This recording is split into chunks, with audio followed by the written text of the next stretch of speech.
दिवाळी सण मोठा, नाही आनंदाला तोटा. दिव्यांची रोषणाई, रंगबिरंगी रांगोळी, उठण्याचा सुवास आणि फराळाचं सजलेलं ताट. दिवाळीचे वेध लागतात सुरू होते दिवाळीची तयारी. आणि दिवाळीच्या या तयारीत सर्वात खास असतो तो दिवाळीचा फराळ. परंपरेनुसार दिवाळीच्या फराळाची सुरुवात होते करंज्यांपासून. आणि त्यासाठी सर्वात आधी बनवला जातो बाकूर, अर्थात करंज्यातील सारण. करंज्यातील बाकूर आधी देवघरात ठेवून देवासमोर पूजून मगच फराळाला सुरुवात करायची, ही एक जुनी रीत आहे. चला मग या रीतीला उजाळा देत आपणही सुरुवात करूया दिवाळीच्या फराळाला, करंज्यातील सारणापासून.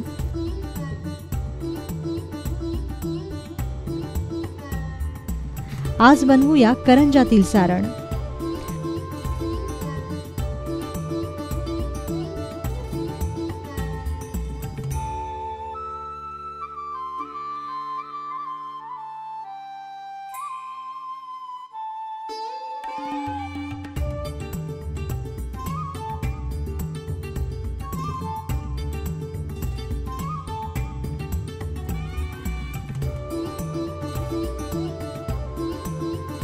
त्यासाठी आपल्याला लागेल 1 वाटी सुक्या खोबऱ्याचा कीस,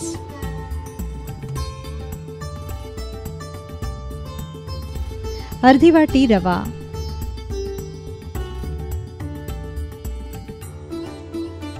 पाव कप खसखस, पाव कप सफेद तीळ,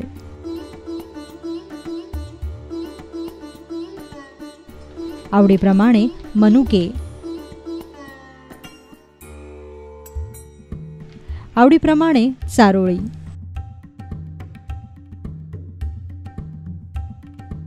दीड चमचा वेलची पूड,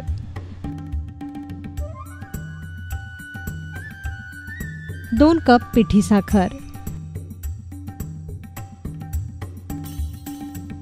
2 चमचे साजूक तूप आणि चिमूटभर मीठ.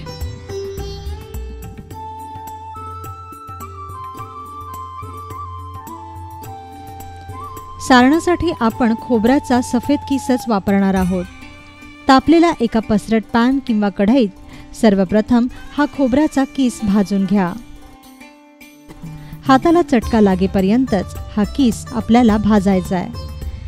त्यामुळे साधारणतः 2 ते 3 मिनिटच खोबऱ्याचा हा किस भाजून घ्या. खोबरं करपणार नाही याची खास काळजी घ्या. भाजलेलं खोबरं एका परातीत काढून घ्या.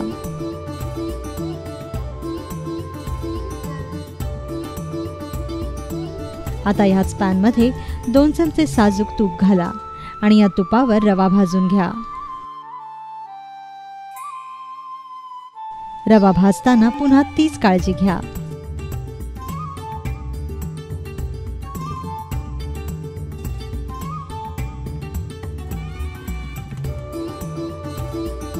रवा पटकन लाल होतो, म्हणून 2 मिनिटात हा रवा भाजून परातीत काढून घ्या.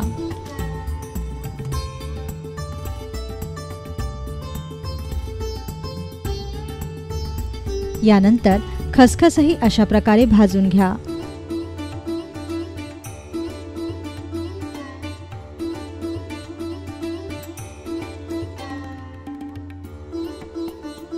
भाजलेली खसखस काढून घ्या.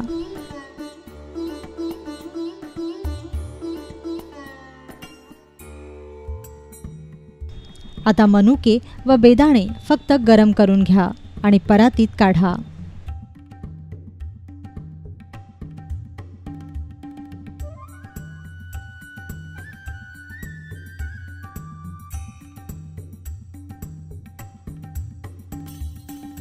सर्वात शेवटी तीळ भाजून घ्या. तीळ भाजताना झाकण ठेवा, नाहीतर तीळ तडतडून बाहेर उडतात. साधारणतः 1 मिनिट हे तीळ भाजा आणि तेही परातीत काढून घ्या.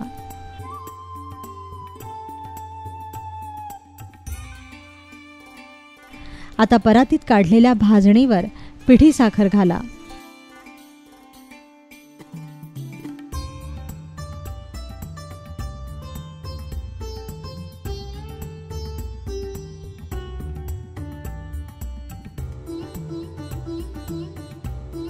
वरून वेलची पूड घाला. चिमूटभर मीठ घाला आणि हाताने हे सारण छान एकजीव करून घ्या. पिठी साखर केव्हाही चाळून घेतलेली योग्य. याने सारणात साखर छान एकजीव होते.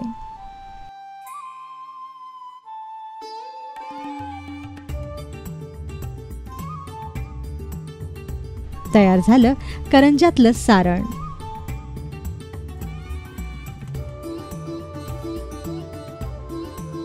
आता पुढल्या व्हिडिओत पहा हे सारण भरून करंजी कशी बनवावी ते.